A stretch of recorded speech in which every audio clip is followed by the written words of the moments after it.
Hi ನಮಸ್ತೆ ಎಲ್ಲರಿಗೂ. ನಾನು ರುಕ್ಮಿಣಿ. ಇವತ್ತಿನ ಬೆಳಗಿನ ಬ್ರೇಕ್‌ಫಾಸ್ಟಿಗೆ ಇನ್ಸ್ಟೆಂಟಾಗಿ ರಾಗಿ ಇಡ್ಲಿ ಮಾಡ್ತಾ ಇದ್ದೀನಿ. ತುಂಬ ಕಡಿಮೆ ಸಮಯದಲ್ಲಿ ತುಂಬ ಬೇಗನೆ ಮತ್ತು ಆರೋಗ್ಯಕರವಾಗಿ ಕೂಡ ಮಾಡ್ಕೊಬೋದು. ನಾವು ಅಕ್ಕಿ ಆಗಲಿ ಉದ್ದಿನಬೇಳೆ ಆಗಿ ನೆನೆಸಿ ಮಾಡಬೇಕು ಅನ್ನೋ ಅವಶ್ಯಕತೆ ಇಲ್ಲ. ಡೈರೆಕ್ಟಾಗಿ ಸ್ವಲ್ಪ 15ರಿಂದ 20 ನಿಮಿಷ ಅರ್ಧ ಗಂಟೆಲೆಲ್ಲ ಮಾಡ್ಕೊಬೋದು. ಬನ್ನಿ ಹೇಗೆ ಮಾಡೋದು ಅಂತ ನೋಡ್ಕೊಳ್ಳೋಣ. ನೋಡಿ, ಮೊದಲಿಗೆ ಒಂದು ಮಿಕ್ಸಿ ಜಾರ್ ತಗೊಂಡಿದ್ದೀನಿ. ಮಿಕ್ಸಿ ಜಾರಿಗೆ ನೋಡಿ ಈ ಕಪ್ಪಲ್ಲಿ ರಾಗಿ ಹಿಟ್ಟು ತಗೊಳ್ತಾ ಇದ್ದೀನಿ. ನಾನು 2 ಕಪ್ ಆಗೋಷ್ಟು ರಾಗಿ ಹಿಟ್ಟನ್ನ ಯೂಸ್ ಮಾಡ್ತಾ ಇದ್ದೀನಿ. ಇದೇ ಕಪ್ಪಲ್ಲಿ ಅಳತೆಲಿ ಎಲ್ಲಾನು ತಗೊಳ್ಳೋಣ. ಈಗ ಅದೇ ಕಪ್ ಅಳತೆಯಿಂದ ನಾನು 1 ಕಪ್ ಆಗೋಷ್ಟು ಗಟ್ಟಿ ಮೊಸರು ಹಾಕ್ಕೊಳ್ತಾ ಇದ್ದೀನಿ. ಜೊತೆಗೆ 1 ಕಪ್ ಆಗೋಷ್ಟು ನೀರು ಕೂಡ ಇಲ್ಲಿ ಸೇರಿಸ್ಕೊಂಡು ನಾನು ಇದನ್ನ ಒಂದು 2 ನಿಮಿಷ ಆನ್ ಆಫ್ ಮಾಡಿ ರುಬ್ಕೊಂಡ್ಬರ್ತೀನಿ.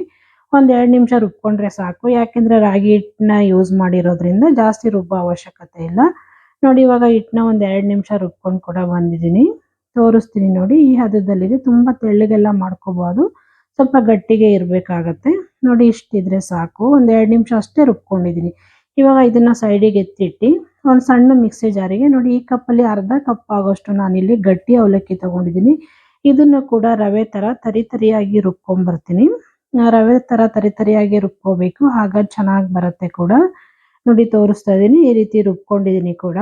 ಇವಾಗ ಇದನ್ನ ತೆಗೆದು ಒಂದು ಸ್ಟೀಲ್ ಪಾತ್ರೆಗೆ ಸೇರಿಸ್ಕೊಳ್ತಾ ಇದ್ದೀನಿ ನಾನು. ಒಂದು ಸ್ಟೀಲ್ ಪಾತ್ರೆಗೆ ತರಿಯಾಗಿ ರುಬ್ಬಿರೋ ಅವಲಕ್ಕಿನ ಸೇರಿಸ್ಕೊಂಡಾದ್ಮೇಲೆ ಅದೇ ಕಪ್ಪಲ್ಲಿ ನೋಡಿ 1 ಕಪ್ ಆಗೋಷ್ಟು ನಾನು ಇಡ್ಲಿ ರವೆ ತಗೊಳ್ತಾ ಇದ್ದೀನಿ. ಒಂದಕ್ಕೆ 1 ಕಪ್ ತಗೊಳ್ತಾ ಇದ್ದೀನಿ ಸಾಕು. ಇದಕ್ಕೆ ನೀರು ಸೇರಿಸ್ಕೊಂಡು ಎಷ್ಟು ಬೇಕಷ್ಟು ನೀರು ಸೇರಿಸ್ಕೊಂಡು ನೀಟಾಗಿ ಉಜ್ಜಿ ನಾನು ಇದನ್ನ ತೊಳ್ಕೊಳ್ತೀನಿ. ಅವಲಕ್ಕಿ ಮತ್ತು ರವೆ ಎರಡನ್ನೂ ಚೆನ್ನಾಗಿ ತೊಳ್ಕೊಬೇಕು. ನೋಡಿ, ಈ ರೀತಿ ತಿರುಗಿಸ್ಕೊಂಡು ಉಜ್ಜಿ 1-2 ಸಲ ನಾನು ತೊಳ್ಕೊಳ್ತೀನಿ ಸಾಕು. ನೀಟಾಗಿ ಉಜ್ಕೊಂಡು ಇದಾದ್ಮೇಲೆ ನೀರೆಲ್ಲ ಶೋಧಿಸಿ ಮತ್ತೆ ಇನ್ನೊಂದು ಸಲ ನೀರು ಹಾಕ್ಕೊಂಡು 1-2 ಸಲ ನಾನು ತೊಳ್ಕೊಂಡು ನೀರೆಲ್ಲ ಶೋಧಿಸ್ಕೊಂಡು ತಗೊಂಡ್ಬರ್ತೀನಿ. ನೋಡಿ, ಇವಾಗ ನೀಟಾಗಿ ತೊಳ್ಕೊಂಡ್ ಬಂದಿದ್ದೀನಿ ಕೂಡ. ಇನ್ನೂ ಸ್ವಲ್ಪ ನೀರಿದೆ ನೋಡಿ. ಇದರಲ್ಲಿರೋ ನೀರೆಲ್ಲ ಈ ರೀತಿ ಹಿಂಡ್ಕೊಂಡು ಈ ರವೆ ಮತ್ತು ಅವಲಕ್ಕಿನ ಒಂದು ಬೇರೆ ಪ್ಲೇಟಿಗೆ ನಾನು ಸೇರಿಸ್ಕೊಳ್ತಾ ಇದ್ದೀನಿ. ಈ ರೀತಿ ನೀರೆಲ್ಲ ನೀಟಾಗಿ ತೆಗೆದು ನಾನು ಹಿಂಡ್ಕೊಂಡು ಒಂದು ಪ್ಲೇಟಿಗೆ ತೆಗೆದು ಇಟ್ಕೊಳ್ತಾ ಇದ್ದೀನಿ.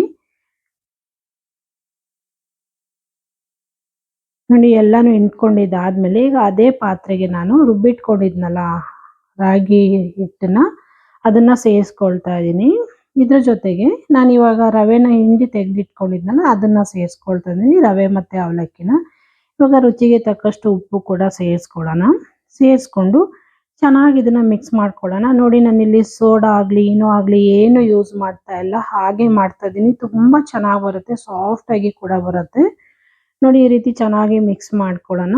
ರವೆ ಅವಲಕ್ಕಿ ಮತ್ತು ರಾಗಿ ಹಿಟ್ಟು ಒಂದಕ್ಕೊಂದು ಚೆನ್ನಾಗಿ ಹೊಂದ್ಕೋಬೇಕು. ನೋಡಿ, ಇಲ್ಲಿ ಈ ರೀತಿ ಒಂದೇ ಡೈರೆಕ್ಷನಲ್ಲಿ ಚೆನ್ನಾಗಿ ಮಿಕ್ಸ್ ಮಾಡ್ಕೊಳ್ತೀನಿ ನಾನು.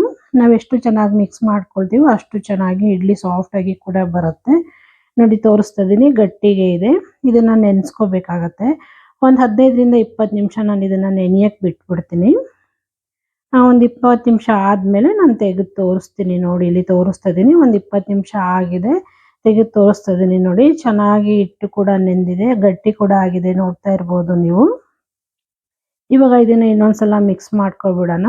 ನೀಟಾಗಿ ಮಿಕ್ಸ್ ಮಾಡ್ಕೋಬೇಕು. ಮಿಕ್ಸ್ ಮಾಡ್ಕೊಂಡ್ರೆ ಇನ್ನೊಂದು ಸ್ವಲ್ಪ ತೆಳ್ಳಗಾಗತ್ತೆ. ಸ್ವಲ್ಪ ಗಟ್ಟಿ ಅನ್ಸಿದ್ರೆ ಒಂದು 2-3 ಸ್ಪೂನ್ ಆಗೋಷ್ಟು ನೀರು ಹಾಕ್ಕೊಂಡ್ರೆ ಸಾಕು. ಇಡ್ಲಿ ಮಾಡ್ತಿರೋದ್ರಿಂದ ಸ್ವಲ್ಪ ಗಟ್ಟಿಗೆ ಇರಬೇಕು. ನೋಡಿದ್ರಲ್ಲ, ಸ್ವಲ್ಪ ನೀರು ಸೇರಿಸ್ಕೊಂಡಿದ್ದೀನಿ. ಸೇರಿಸ್ಕೊಂಡು ಇದನ್ನ ಚೆನ್ನಾಗಿ ಮಿಕ್ಸ್ ಮಾಡ್ಕೊಳ್ಳೋಣ. ತುಂಬ ತೆಳ್ಳಗೆಲ್ಲ ಮಾಡ್ಕೋಬಾರ್ದು, ಇಡ್ಲಿ ಮಾಡ್ತಿರೋದ್ರಿಂದ. ನೋಡಿ, ಇವಾಗ ಚೆನ್ನಾಗಿ ಮಿಕ್ಸ್ ಮಾಡ್ಕೊಳ್ತೀನಿ ಇದನ್ನ. ನೋಡಿದ್ರಲ್ಲ ಎಷ್ಟು ಚೆನ್ನಾಗಿ ಬಂತು ಅಂತೇಳಿ. ಹಿಟ್ಟು ಕೂಡ ಉಬ್ಬಿ ಬಂದಿದೆ ನೋಡಿ. ಈ ರೀತಿ ಬರಬೇಕು. ಇಡ್ಲಿ ಕನ್ಸಿಸ್ಟೆನ್ಸಿ ಕರೆಕ್ಟ್ ಆಗಿದೆ ಇದು. ಇವಾಗ ನೋಡಿ, ಈ ರೀತಿ ಬರಬೇಕು. ನೋಡಿ, ಇವಾಗ ಹಿಟ್ಟು ಕೂಡ ರೆಡಿ ಆಗಿದೆ. ಸ್ಟವ್ ಮೇಲೆ ಇಡ್ಲಿ ಪಾತ್ರೆ ಕೂಡ ನೀರು ಕಾಯಕ್ಕೆ ಇಟ್ಕೊಂಡಿದ್ದೀನಿ. ಇವಾಗ ನೋಡಿ, ಸ್ಟೀಲ್ ಇದು ಇಡ್ಲಿ ಪ್ಲೇಟ್ ತೊಗೊಂಡಿದ್ದೀನಿ. ಇವಾಗ ಈಗ ಸ್ವಲ್ಪ ಎಣ್ಣೆ ಸವರ್ಕೊಂಡು ನಾವು ಸ್ವಲ್ಪನೇ ಹಿಟ್ಟನ್ನ ಇದಕ್ಕೆ ಸೇರಿಸ್ಕೊಳ್ಳೋಣ. ತುಂಬ ಫುಲ್ ಎಲ್ಲ ಸೇರ್ಸಕ್ಕೆ ಹೋಗ್ಬಾರ್ದು, ಹಿಟ್ಟೆಲ್ಲ ಆಚೆ ಬಂದ್ಬಿಡತ್ತೆ. ಹಾಗಾಗಿ ಎಣ್ಣೆ ಸವರ್ಕೊಂಡಿದ್ದಾದ್ಮೇಲೆ ಸ್ವಲ್ಪನೇ ಹಿಟ್ಟನ್ನ ಅದಕ್ಕೆ ಸೇರಿಸ್ಕೊಳ್ತೀನಿ. ಒಂದು 3/4 ಭಾಗದಷ್ಟು ಸೇರಿಸ್ಕೊಂಡ್ರೆ ಸಾಕು, ಜಾಸ್ತಿ ಏನು ಸೇರಿಸೋದು ಬೇಡ. ಸಿಂಪಲ್ ಆಗಿ ಮಾಡ್ಕೋಬೋದು. ಬೇಗನೆ ಮಕ್ಕಳು ಇಡ್ಲಿ ಬೇಕು ಅಂತ ಹೇಳಿದ್ರೆ ಮತ್ತು ಆರೋಗ್ಯಕ್ಕೂ ತುಂಬಾ ಒಳ್ಳೆಯದು. ನಾವು ಹಿಟ್ಟೇನು ನೆನೆಸಿಲ್ಲ ಅನ್ನೋ ಟೈಮಲ್ಲಿ ಈ ರೀತಿ ಇನ್ಸ್ಟೆಂಟಾಗಿ ಬೇಗನೆ ಮಾಡ್ಕೋಬೋದು. ತುಂಬಾ ಚೆನ್ನಾಗಿರುತ್ತೆ, ಆರೋಗ್ಯಕ್ಕೂ ತುಂಬಾ ಒಳ್ಳೆಯದು ರಾಗಿ. ನೋಡಿ, ಇದನ್ನು ಸೇರಿಸ್ಕೊಂಡಿದ್ದಾಗಿದೆ. ಒಂದ್ಸಲ ಇದನ್ನು ಈ ಥರ ಕುಟ್ಕೊಂಡು ತೊಗೊಂಡಿದ್ದೀನಿ ಪ್ಲೇಟು. ಇದೇ ರೀತಿ ಇನ್ನೊಂದು ಪ್ಲೇಟಿಗೂ ನಾನು ಹಾಕ್ಕೊಳ್ತೀನಿ. ನೋಡಿದ್ರಲ್ಲ ಸಿಂಪಲ್ ಆಗಿ ಮಾಡ್ಕೋಬೋದು, ತುಂಬ ಟೈಮ್ ಏನು ಹಿಡಿಯೋದಿಲ್ಲ, ಆರೋಗ್ಯಕ್ಕೂ ತುಂಬಾನೇ ಒಳ್ಳೆಯದು. ಇನ್ನೊಂದು ಪ್ಲೇಟಿಗೂ ನಾನು ಇದೇ ರೀತಿ ಹಾಕ್ಕೊಂಡು ತಗೊಳ್ತೀನಿ. ಇದೇ ರೀತಿ ಎಲ್ಲ ಪ್ಲೇಟ್ಗಳಿಗೂ ತಗೊಳ್ತೀನಿ. ಪಕ್ಕದಲ್ಲಿ ಸ್ಟವ್ ಮೇಲೆ ಇಡ್ಲಿ ಪಾತ್ರೆ ಕೂಡ ಇಟ್ಟಿದ್ದೀನಿ. ಅದು ಕೂಡ ನೀರು ಕೂಡ ಕಾಯ್ಕೊಂಡಿದೆ. ನೋಡಿದ್ರಲ್ಲ ಎಲ್ಲ ಬಟ್ಲಿಗೂ ಸೇರಿಸ್ಕೊಂಡಿದ್ದಾಗಿದೆ. ಇವಾಗ ಒಂದೊಂದೇ ಪ್ಲೇಟ್ಗಳನ್ನ ನಾನು ಇಡ್ಲಿ ಪಾತ್ರೆಯಲ್ಲಿ ಇಟ್ಕೊಳ್ತೀನಿ. ಇಟ್ಕೊಂಡು ಒಂದು 10 ರಿಂದ 12 ನಿಮಿಷ ನಾವು ಇದನ್ನ ಬೇಯಿಸ್ಕೊಳ್ಳೋಣ ಮೀಡಿಯಂ ಫ್ಲೇಮಲ್ಲಿ. ಜಾಸ್ತಿ ಬೇಯಿಸೋದು ಬೇಡ, ತುಂಬ ಬೇಯಿಸ್ಬಿಟ್ರೆ ರಫ್ ಆಗಿಬಿಡುತ್ತೆ. ಹಾಗಾಗಿ 10 ರಿಂದ 12 ನಿಮಿಷ ಮೀಡಿಯಂ ಫ್ಲೇಮಲ್ಲಿ ನಾನು ಇದನ್ನು ಬೇಯಿಸ್ಕೊಳ್ತೀನಿ. ನೋಡಿ, ಮುಚ್ಚಿಬಿಟ್ಟು 12 ನಿಮಿಷ ಬೇಯಿಸ್ಕೊಳ್ತೀನಿ. ಒಂದು 12 ನಿಮಿಷ ಆದಮೇಲೆ ನಾನು ಇದನ್ನು ತೆಗೆದು ತೋರಿಸ್ತೀನಿ. ನೋಡಿ, ಇವಾಗ 12 ನಿಮಿಷ ಆಗಿದೆ, ತೋರಿಸ್ತಾ ಇದ್ದೀನಿ. ಚೆನ್ನಾಗಿ ಬೆಂದಿದೆ ಕೂಡ ನೋಡಿ, ಆಗಲೇ ಇಡ್ಲಿ ಎಲ್ಲ ಬಿಟ್ಕೊಂಡಿದೆ ಪ್ಲೇಟಿಂದ. ಚೆನ್ನಾಗಾಗಿದೆ, ಸ್ವಲ್ಪನೂ ಅಂಟ್ತಾ ಇಲ್ಲ. ಒಂದು 5 ನಿಮಿಷ ತಣ್ಣಗಾದ್ಮೇಲೆ ನಾನು ಇದನ್ನ ತೆಗೆದು ತೋರಿಸ್ತೀನಿ. ಆಫ್ ಮಾಡಿಬಿಡ್ತೀನಿ ಸ್ಟವ್ನ. ಇವಾಗ ನೋಡಿ, ಒಂದು 5 ನಿಮಿಷ ಆಗಿದೆ. ಇವಾಗ ತೆಗೆದು ತೋರಿಸ್ತಾ ಇದ್ದೀನಿ. ಇಡ್ಲಿ ಕೂಡ ತಣ್ಣಗಾಗಿದೆ. ಎಷ್ಟು ಚೆನ್ನಾಗಿ ಬಂದಿದೆ ಅಂತ ನೋಡ್ತಿದ್ದೀರಲ್ಲ, ಎಷ್ಟು ಚೆನ್ನಾಗಿ ಉಬ್ಬಿ ಕೂಡ ಬಂದಿದೆ. ನಾನಿಲ್ಲಿ ಸೋಡಾ ಆಗಲಿ ಏನೋ ಆಗಲಿ ಏನನ್ನು ಯೂಸ್ ಮಾಡಿಲ್ಲ, ಹಾಗೆ ಮಾಡ್ತಾ ಇದ್ದೀನಿ. ನೋಡಿ ಎಷ್ಟು ಚೆನ್ನಾಗಿ ಬರ್ತಾ ಇದೆ ಅಂತ. ಚಮಚದಲ್ಲಿ ಹಾಗೆ ತಕ್ಕೊಳ್ತಾ ಇದ್ದೀನಿ. ಹಾಗೆ ನೀಟಾಗಿ ಎದ್ದಿ ಕೂಡ ಬಂದಿದೆ. ನೋಡ್ತಾ ಇದ್ದೀರಲ್ಲ ಎಷ್ಟು ಚೆನ್ನಾಗಿ ಕಾಣಿಸ್ತಾ ಇದೆ ಅಂತ ಕೂಡ. ಇಡ್ಲಿ ಎಷ್ಟು ಸಾಫ್ಟ್ ಆಗಿ ಕೂಡ ಬಂದಿದೆ. ನೋಡಿದ್ರಲ್ಲ, ಇನ್ಸ್ಟೆಂಟ್ ಆಗಿ ಮಾಡ್ಕೋಬಹುದು, ಹೇಗೆ ಮಾಡ್ಕೋಬಹುದು ಅಂತೇಳಿ. ಆ ರಾಗಿ ಹಿಟ್ಟನ್ನ ಯೂಸ್ ಮಾಡಿ ಇನ್ಸ್ಟೆಂಟ್ ಆಗಿ ಒಂದು ಅರ್ಧ ಗಂಟೆಲೆಲ್ಲ ನಾವು ಇಡ್ಲಿನ ಮಾಡ್ಕೋಬಹುದು. ನೋಡಿದ್ರಲ್ಲ, ಇನ್ಸ್ಟೆಂಟ್ ಆಗಿ ಮಾಡಿರೋಂಥ ಈ ಇಡ್ಲಿ ರೆಸಿಪಿ, ರಾಗಿ ಇಡ್ಲಿ ರೆಸಿಪಿ ನಿಮಗೆಲ್ಲ ಇಷ್ಟ ಆಯಿತು ಅಂದ್ಕೊಳ್ತೀನಿ.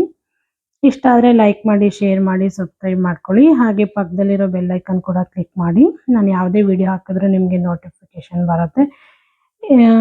ಇದ್ರ ಜೊತೆಗೆ ಚಟ್ನಿ ಕೂಡ ಮಾಡ್ಕೊಂಡಿದ್ದೆ. ನಿಮಗೆ ಚಟ್ನಿ ಆಗಲಿ ಸಾಂಬಾರಾಗಲಿ ಏನು ಕೂಡ ಮಾಡ್ಕೋಬೋದು, ತುಂಬಾ ಚೆನ್ನಾಗಿರುತ್ತೆ. ನಾನು ಈರುಳ್ಳಿ ಟೊಮೊಟೊ ಚಟ್ನಿ ಮಾಡ್ಕೊಂಡಿದ್ದೆ. ನೋಡ್ತಿದ್ರಲ್ಲ ಎಷ್ಟು ಚೆನ್ನಾಗಿ ಕಾಣಿಸ್ತಾ ಇದೆ ಅಂತೇಳಿ. ನೋಡಿ, ಇಡ್ಲಿ ರೆಸಿಪಿ ನಿಮಗೆಲ್ಲ ಇಷ್ಟ ಆಯಿತು ಅಂದ್ಕೊಳ್ತೀನಿ. ಇಷ್ಟ ಆದರೆ ಒಂದು ಲೈಕ್ ಮಾಡಿ, ಸಬ್ಸ್ಕ್ರೈಬ್ ಮಾಡೋದನ್ನ ಮಾತ್ರ ಮರಿಬೇಡಿ.